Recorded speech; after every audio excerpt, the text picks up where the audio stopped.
ulang dua kali, maka yang pertama bukan yang kedua.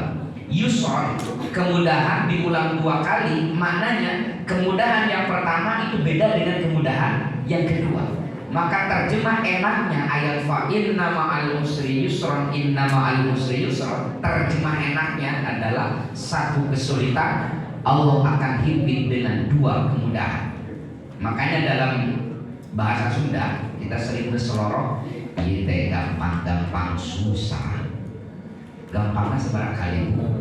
Dua kali. Susahnya sekali. Memang janji Allahnya begitu. Karena terawas saya kupingnya bacaan, iya teh susah-susah gampang. Perlu curhat kita. Nu dicurhat mah gampang-gampang susah. Karena janji Allah demikian. Jadi secara ontologis Isra Mi'raj itu menunjukkan keterbatasan kita sebagai manusia. Kedua, menunjukkan kemahakuasaan Allah Subhanahu wa taala. Tidak ada yang mustahil ketika Allah berkehendak kun fayakun. Makanya saya sering berseloroh kepada anak-anak mahasiswa itu, Isra Mi'raj itu mengajarkan optimisme kepada kita. Nabi setelah Allah uji bertubi-tubi tak berkesudahan, beliau sudah merasa berada di titik nadir dalam kehidupannya. Allah menunjukkan janjinya, Muhammad jangan berkecil hati. Dunia ini tidak selebar daun kelor.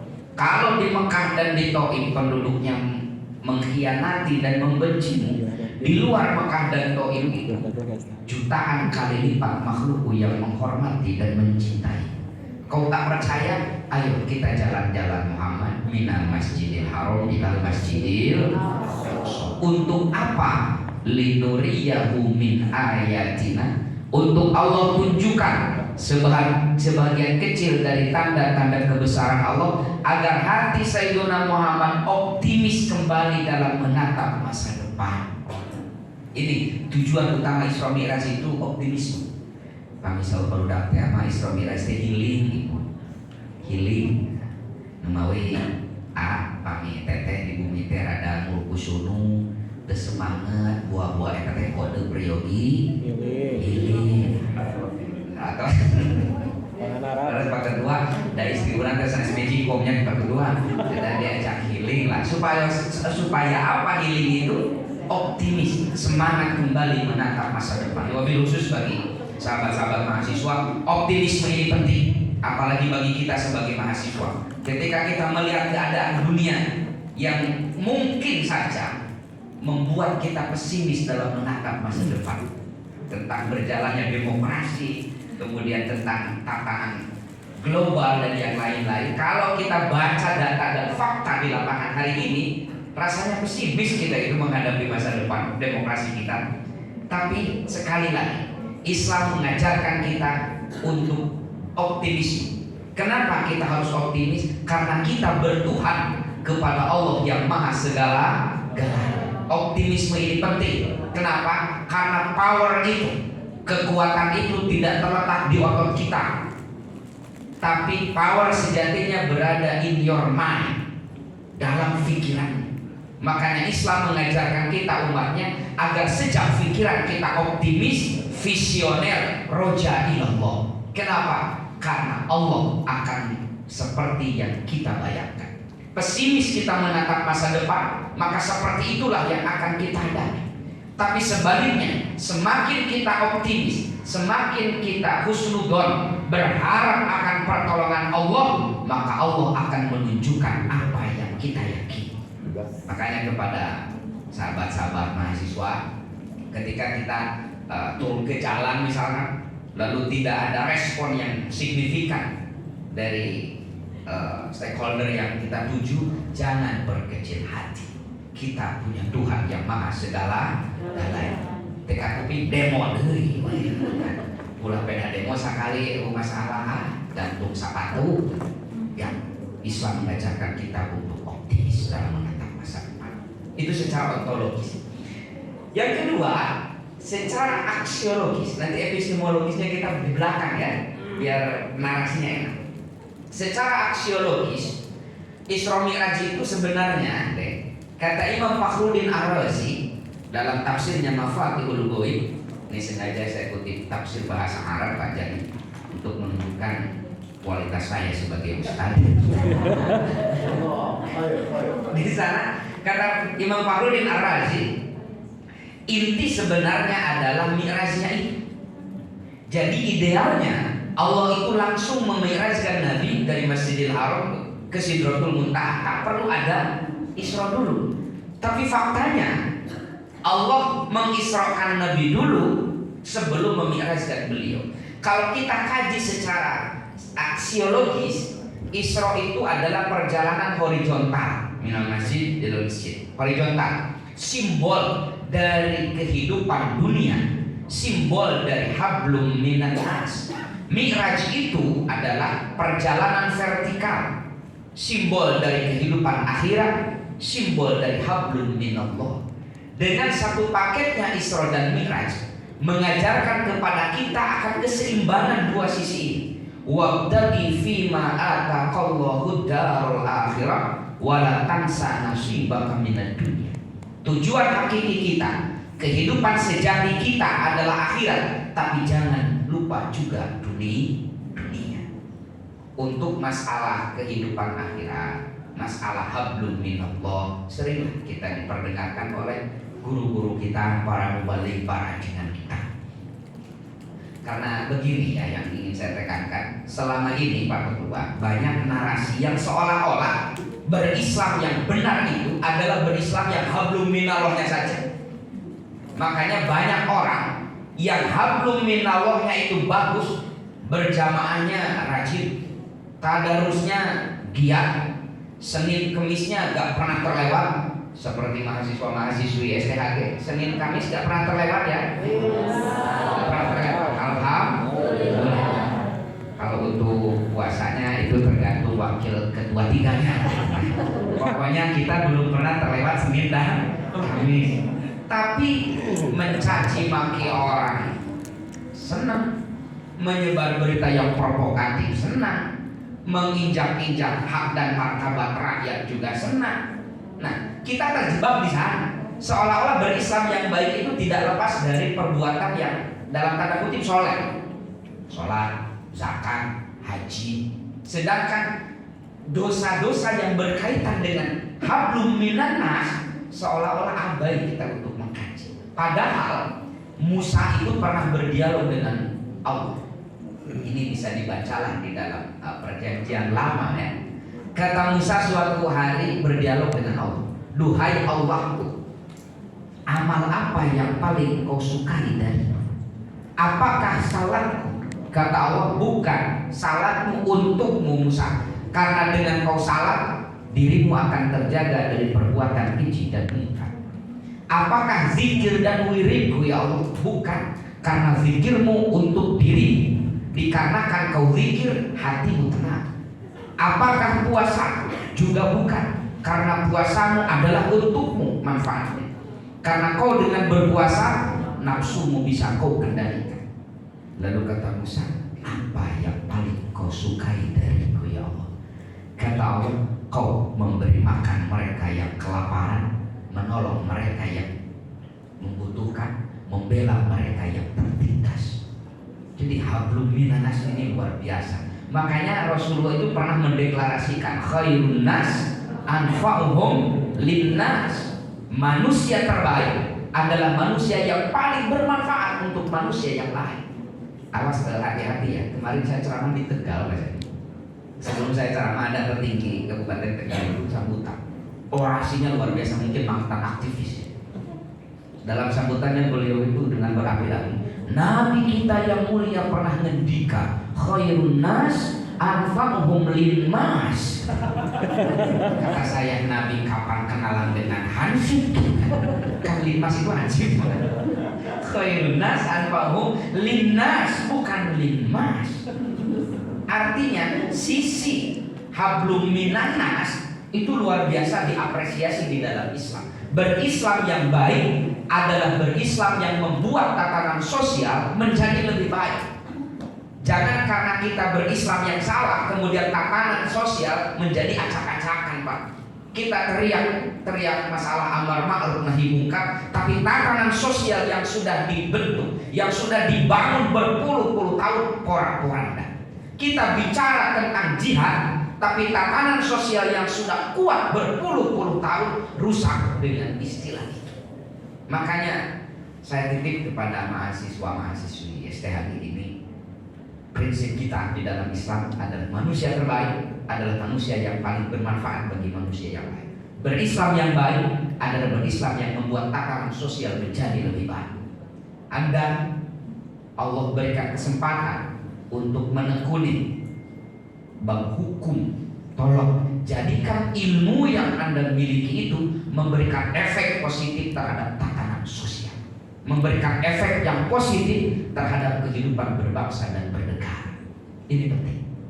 Jadi untuk masalah hablum minallah, masalah kehidupan akhirat itu sering dibahaslah oleh para mubalik yang lain.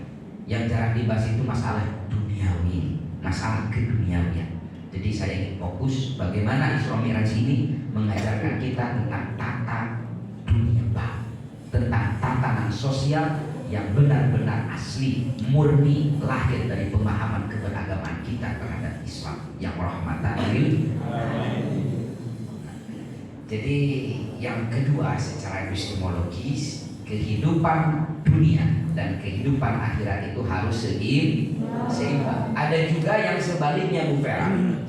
Hablum minanasnya baik, tapi hablum minallahnya jelek. Ya. Melukai hati orang lain belum pernah. Mengambil hak rakyat secara ilegal gak pernah. Sholat belum pernah. Puasa nggak pernah. Nah itu hablum minannasnya baik, tapi hablum minallahnya jelek. Yang baik itu adalah seimbang. Hablum minallah dan hablum minannas seimbang. Kedua-duanya baik. Wabil khusus dalam hablum minannas. Makanya saya sering sampaikan.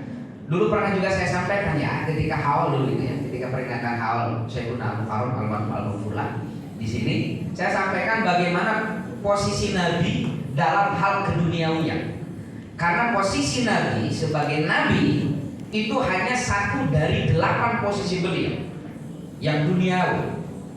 Bagaimana Nabi sebagai seorang pengajar, bagaimana Nabi sebagai seorang penegak hukum, sebagai hakim, bagaimana posisi Nabi sebagai businessman, bagaimana Nabi posisinya sebagai tokoh masyarakat. Yang sering dikaji itu hanya bagaimana Nabi secara ibadahnya saja. Bagaimana Nabinya sholat, bagaimana Nabi puasa, bagaimana Nabi zakat, haji dan yang lain-lain. Sedangkan bagaimana Nabi dalam menegakkan supremasi hukum, bagaimana Nabi dalam membuat tatanan masyarakat baru, bagaimana Nabi dalam berbisnis, jarang disampaikan kepada masyarakat. Akhirnya banyak umat yang ibadahnya, sholatnya mirip dengan Nabi, hajinya sama dengan Nabi, puasanya sesuai dengan tuntunan Nabi, tapi penegakan hukumnya, bisnisnya, menata masyarakatnya jauh dari tuntunan Rasulullah Shallallahu Alaihi Wasallam. Nantilah kita kaji bacanya ya dengan teman-teman itu. Kita akan kaji bagaimana 8 posisi Nabi yang dikaji secara aksiologis, ontologisnya agar kita kafah dalam berislam itu. Dan sekarang itu Islam apa itu ya khilafah saja. Pokoknya kalau negara sesoleh apapun, sistemnya bukan khilafah, tidak kafah. Ya kata saya sering menyebutnya TTM ya, tetangga tapi menyebalkan. Ya tetangga kita hidup di Nusantara, makan di Indonesia, tapi menyebut Indonesia ini negara tauhid. Saya pernah dialog terbuka dengan pimpinan pusat Hizbut Tahrir Indonesia di Masjid Agung Kota Tasikmalaya itu. Saya tanya sama dia itu, kenapa Anda bilang bahwa negara kami ini tauhid? Adik-adik tahu tauhid? Susu yang difermentasi. Tauhid itu musuh Allah, itu tauhid lah. Dalam Al-Quran itu tauhid itu bisa diartikan setan, iblis, atau sistem yang bertentangan dengan Allah. Indonesia itu tauhid gak? Saya gak akan kutip kitab-kitab mereka, buka saja di YouTube itu banyak lah pentolan-pentolan mereka yang menuduh Indonesia ini tauhid, mengkafirkan Indonesia hanya karena sistem hukum kita tidak berlandaskan khilafah seperti yang mereka. Lalu saya tanya, Kenapa Anda bilang bahwa negara kami ini top? Dia bilang karena Indonesia tidak menegakkan syariat Islam. Lalu saya tanya kembali, menurut Anda sholat 5 waktu syariat Islam bukan? Iya syariat. Puasa Ramadan syariat Islam bukan? Iya syariat. Haji syariat Islam bukan? Iya. Nikah syariat Islam bukan? Iya. Berjalan atau tidak di Indonesia? Berjalan. Terus Anda bilang Indonesia togut karena tidak menjalankan syariat Islam. Sedangkan faktanya barusan Anda meyakini bahwa syariat Islam sangat berjalan di Indonesia itu. Sholat 5 waktu, jangankan di masjid, di jalan tol, kalau perlu di Monas diizinkan, Pak.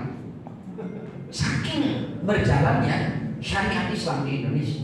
Haji sampai ngantri 17 tahun di Indonesia itu. Nikah, KUA kebanjiran loh nikah itu. Data kemarin itu Tasik ya, Garut, Tasik itu salah satu daerah yang berlipat ganda. Ya kan kita biasa mudah-mudahan dibalas oleh Allah dengan berlipat ganda gitu. Bahkan kalau yang pernah mondok, mahasiswa yang pernah mondok, kita kenal mafudot kan, manjada wajada. Kalau sama Pak Jani itu dirubah manjanda wajada. Siapa yang mencari janda akan mendapatkannya. Berprogram ini. Nah itu tulis buat statusnya. Janda wajada. Jadi ini penting lah. Banyak orang yang semangat untuk menegakkan hablum minallah dan menginjak-injak hablum minallah. Ini sangat jauh dari tuntunan Rasulullah Shallallahu Alaihi Wasallam. Kedua, keseimbangan antara dunia dan akhirat itu, mobil khusus ke sahabat-sahabat mahasiswa, catat. Kita sebagai umat Islam, mobil khusus, harus mementingkan dunia. Akhirat juga penting, dunia juga penting. Bahkan kalau kita mau fair-fairan Pak Ketua, dunia itu bisa aja lebih penting daripada akhirat, Pak. Karena akhirat itu adalah hasil dari perjuangan kita di dunia. Catat, akhirat itu adalah hasil dari perjuangan kita di dunia ini. Bagaimana kita di akhirat kelak bergantung posisi kita di dunia ini. Jadi akhirat itu hanya tinggal panen, tinggal penting prosesnya di dunia ini. Jadi kalau kita mau fair-fairan agak penting dunia kalau demikian. Kenapa? Akhirat itu adalah hasilnya saja. Yang diperhatikan itu hasil atau prosesnya yang berharga itu. Prosesnya kan. Hasil itu bagaimana prosesnya. Hasil tidak akan mengkhianati prosesnya. Maka yang harus kita tekankan itu prosesnya itu. Kehidupan kita di dunia ini bagaimana agar menentukan masa depan kita di akhirat. Makanya sahabat-sahabat sekarang mempunyai kesempatan meneladani, menekuni ilmu hukum. Tolong gunakan ilmu yang telah Allah titipkan kepada sahabat-sahabat ini untuk menciptakan tatanan sosial yang lebih baik, untuk membuat kita respect, untuk membuat kita sensitif terhadap penyelewengan kekuasaan, terhadap pelanggaran aturan. Kenapa? Kita diberikan amanah oleh Allah berupa ilmu hukum untuk menentukan mana yang salah, mana yang benar, mana yang harus kita dukung, mana yang perlu kita gulung. Yang ketiga, secara aksiologisnya, kita akan kaji dulu aksiologis, fokusnya kalau epistemologis. Epistemologis itu tentang filsafat ilmu itu, bagaimana kita memahami. Secara epistemologis, nanti takut ada yang beli ontologis, aksiologis dibahas, epistemologisnya nggak dibahas. Epistemologis itu untuk mengkaji Islamiyah secara epistemologis. Satu, keterbatasan akal kita terbatas. Makanya dulu waktu saya mahasiswa, saya itu agak mulai tertarik dengan pengkajian Islamiyah secara saintifik. Ada salah seorang putra dari Mursyid Thariqah di Jawa Timur, ngambil jurusan teknik nuklir di UK, namanya Agus Mustafa. Beliau mengkaji Isra Mi'raj dalam pendekatan fisika baru. Bagaimana Nabi berpindah dari Masjidil Haram ke Masjidil Aqsa yang jaraknya 1.500 km dan yang lain-lain. Dibahas secara fisika. Dulu saya suka, tapi belakangan ini saya lebih sadar. Saya sadar bahwa Isra Mi'raj itu bukan masalah masuk akal atau tidak, bukan masalah rasional atau tidak. tapi masalah yakin atau tidak. Semakin kita tidak yakin, kalau namanya mukjizat itu kan sulit dirasionalisasikan, betul nggak? Mukjizat. Dulu Yesus bisa menyembuhkan orang yang buta sejak lahir. Dulu Yesus bisa, misalkan mukjizat Yesus, mukjizat Nabi Isa, bisa membangkitkan orang mati. Bagaimana prosesnya? Itu mukjizat. Maryam, ibunda Yesus, belum pernah bersentuhan dengan laki-laki, tapi hamil. Secara rasional mustahil, Pak, karena tidak terjadi pembuahan antara sperma dan ovum. Tapi Allah yang mau jadi. Dan sayangnya hari ini banyak juga perempuan yang tak mau kalah dengan Siti Maryam. Ya, kalau dulu Siti Maryam hamil tanpa suami itu mukjizat, sekarang itu ya banyaklah di kota juga hamil tanpa suami. Itu namanya pemilu, pengantin hamil dahulu. Nah, Isra Mi'raj juga bagaimana gitu kan?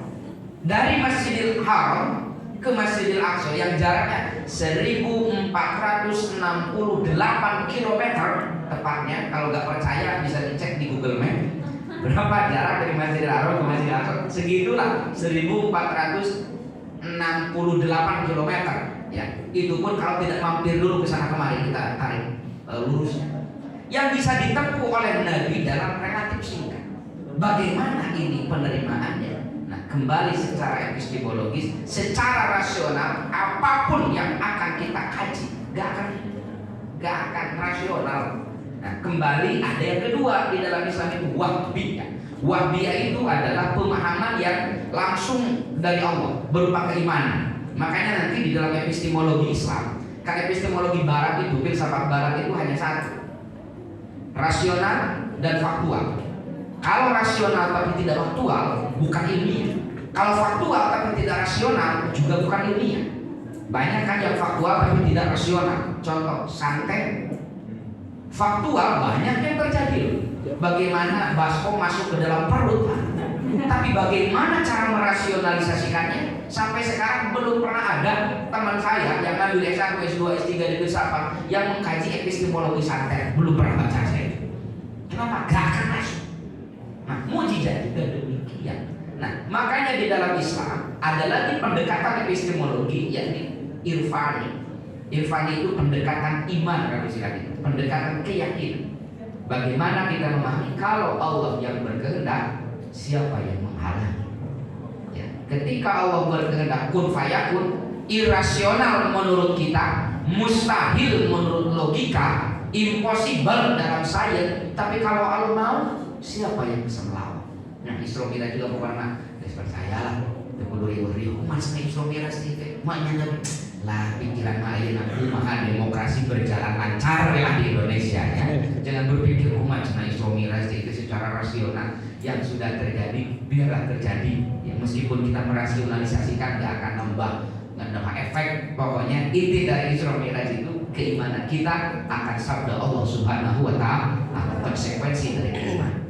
Yang menariknya, sahabat-sahabat, ketika Nabi Mi'raj, nah kita akan kaji secara aksiologis. Ketika Nabi Mi'raj, disampaikan dalam hadis Bukhari, Muslim, dan Imam Ahmad, ketika Nabi Mi'raj, Nabi melewati 7 langit, dan setiap langit Nabi bertemu dengan nabi-nabi tertentu. Di langit pertama Nabi jumpa dengan Adam, langit kedua dengan Yahya Isa, langit ketiga dengan Yusuf, langit keempat dengan Idris, langit kelima Harun, langit keenam Musa, langit ketujuh Ibrahim. Saya kadang bertanya, kenapa ketika Nabi Mi'raj menuju Allah, Nabi bertemu hanya dengan 8 orang Nabi ini, dan kenapa urutannya tidak urut? Kalau di langit pertama berjumpa dengan Adam, idealnya langit kedua itu dengan Idris. Ternyata di langit kedua bertemu dengan Yahya dan Isa. Kenapa Yahya Isa satu level langitnya? Oh, karena bareng-bareng dakwahnya. Musa dan Harun juga bareng-bareng, tapi langitnya beda. Harun di langit ke-5, Musa di langit ke-6. Kalau kita kaji secara aksiologis, ini mengajarkan kepada kita sebelum kita berjumpa dengan Allah, kita mencapai kesuksesan, ada tangga yang harus kita lewati. Tangga ini disimbolkan dengan nabi yang beliau temui di langit pertama, berjumpa dengan Adam. Adam itu adalah manusia pertama yang mendapatkan 2 mandat sekaligus. Satu mandat sebagai abid, wa ma khalaqtul jinna wal insa illa liya'budun, untuk beribadah kepada Allah. 2, mandatnya kepada Adam adalah menjadi wakil Allah, menjadi khalifah di bumi untuk memakmurkan. Artinya ketika kita ingin berjuang, ingin sukses, ingin berjumpa kelak dengan Allah, satu modalnya sadar siapa, bagaimana, dan akan kemana tujuan kita. Tentukan target dulu. Ini langkah pertama, tentukan target. Dan Adam itu menunjukkan target yang jelas. Fid dunya hasanah wa fil akhirati hasanah. Inna lillahi wa inna ilaihi raji'un. Coba kalau mahasiswa masuk STHG ditanya Pak Ketua, kenapa kau masuk STHG? Tapi kesel ya Pak, mau serius Pak berjuang nanti, mau serius belajar nanti, betul gak nih? Nih buat STHG, peda ya dosen keren, Pak Jani. Itu targetnya gak jelas. Makanya bekal pertama ingin sukses, targeting. Kedua, simbolnya Yahya Isa. Yahya Isa itu adalah 2 orang nabi, 2 orang rasul yang pensiun muda. Yahya Isa pensiun muda. Yahya terbunuh usia 32 tahun. Isa ya diangkat oleh Allah karena mau dibunuh. Keyakinan kita sebagai umat Islam bukan Isa yang disalib ya. Isa diangkat oleh Allah ke langit pada usia 33 tahun. Kedua kesamaannya, satu, mereka pensiun muda. Artinya mereka selesai berdakwah di usia muda. Simbol kedua dari Yahya Isa adalah semangat muda dan siap berkorban. Ya gairah anak muda lah seperti itu kan. So, jarang daki-daki demo ya. Kecuali kemarin pas demo undang-undang desanya. Biasa demo mahasiswa apa? Jarang daki-daki. Kenapa? Semangatnya sudah beda. Tapi Yahya Isa ini anak muda, sedang santer-santernya memperjuangkan idealisme, semangat, bahkan bukan hanya idealisme, bukan hanya semangat.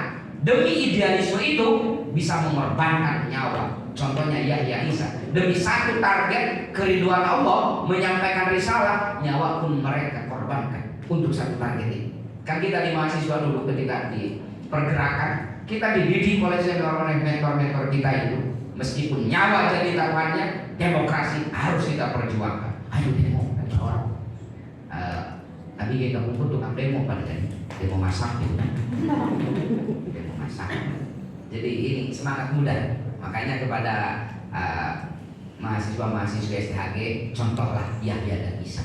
Semangat muda untuk meraih sebuah idealisme. Ketiga, bertemu dengan Yusuf. Nah, ada yang menarik Yusuf ini. Sejak kecil dibuang oleh kakak-kakaknya, lalu diperjualbelikan di pasar Mesir, diperbudak, lalu disetting mesum, video chat gitu kan. Kemudian dipidana, jadi menteri. Ini Yusuf. Ada yang menarik dari Yusuf itu. Kan Yusuf usia kecil dibuang oleh kakak-kakaknya karena cemburu, kemudian diperjualbelikan, diperbudak di satu peti di Mesir. Setelah Yusuf dewasa, seusia Mayor Teddy lah mungkin seperti itu. Yusuf itu kan good looking kan, enak dipandang lah, enak dipandang kan. Sehingga si atasannya itu, Zulaikha itu merasa tertarik. Akhirnya ketika suami Zulaikha itu sedang tugas keluar kota, di rumahnya kunjungan kerja atau reses. Nah, di rumahnya itu gak ada siapa-siapa. Lalu Zulaikha japri lah Yusuf. Yusuf antarkan paket ke kamar. Yusuf tidak ada curiga. Beliau mengantarkan sesuatu yang dipinta Zulaikha ke kamar. Di kamar, Zulaikha memakai ya gaun gersang lah, kan? Seger-seger merangsang.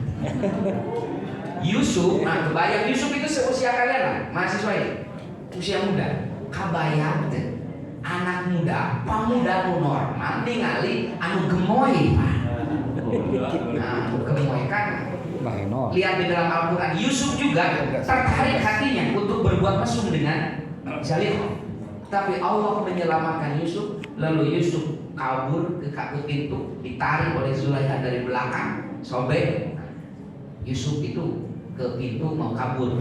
Saya juga yakin lah kalau mahasiswa STHG yang sudah dibina oleh Pak Jani disetting mesum di kamar, di dalamnya ada perempuan cantik yang gemoy, bahenol, saya yakin langsung lari juga ke pintu, tapi lain kabur, dikunci di jero. Ada Nabi Yusuf mah kabur, kapan teh kabur gitu, dari mahasiswa STHG mah kapan teh ditulakan ngarah aman.